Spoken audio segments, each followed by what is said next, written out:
Hi guys, কলিচল type ভিডিওতে আপনাদের সকলকে স্বাগত। আশা করছি আপনারা সবাই ভালো আছেন, আমিও খুব ভালো আছি।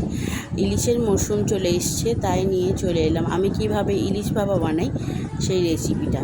প্রথমে একটি জায়গাতে সাদা সর্ষে, পোস্ত, 4-5টা শুকনো লঙ্কা এবং কাঁচা লঙ্কা নিয়ে মিক্সিতে সেটি দিয়ে শুকনো গুঁড়িয়ে নিয়েছিলাম।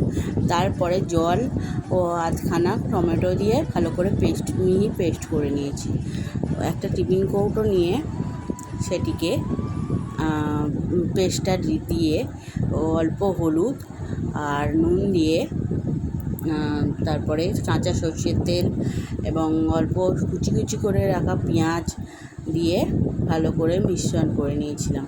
নিয়ে এবার নুন মাখানো মাছগুলি ভালোভাবে মিশ্রণের সাথে মাখিয়ে নিই এবং মিশিয়ে দেওয়া যে জলটি ছিল সেটিও দিয়ে দিয়েছিলাম। ভালো করে মিশিয়ে নেওয়ার পরে মাছে অনেকটা ডিমও হয়েছিল, সবকটা মাছেতেই ডিম ছিল, অনেকটা ডিমও ছিল, সেটাও দিয়ে দিয়েছিলাম ভাপাতে মাছের সাথে।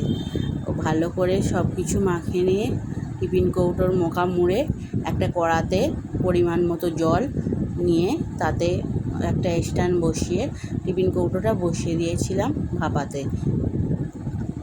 দিয়ে দিয়েছিলাম। তো লক্ষ্য রাখতে হবে যে টিফিন কৌটোর যে ঢাকনা আছে তার নিচে যেন জলটা থাকে, কড়াতে যে জলটা দেবেন।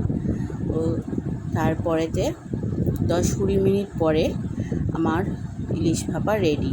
তো আমি এইভাবেই ইলিশ ভাপা করি। তো কেমন লাগলো অবশ্যই কমেন্টে জানাবেন। ভালো লাগলে চ্যানেলটি সাবস্ক্রাইব এবং ভিডিওটি লাইক করে দেবেন। Thank you.